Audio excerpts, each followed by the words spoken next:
For today's video ay titingnan natin yung refrigerator. Ayun, so punong-puno siya guys. So ilalagay kasi natin to. Itong Burr brand is sterilized. So saan natin isisingit? Dito na lang siguro sa ilalim. Ayan guys, ayun. Dito lang natin siya isisingit, no? Kasi dito naman yung iba oh. So ayun, singit lang natin dito mga idol. Singit. Ayan. So may stock pa pala akong ano. Ito yung sa akin. For me to, hindi to pang benta. Yun lang yung pang benta, yung maliliit. Saka yan guys oh.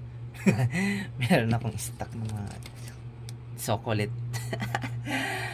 Ayan, may chocolate ako. Ito pang benta to guys. Basta yung sa akin lang dyan, ito yung mga chocolate na yan. Ito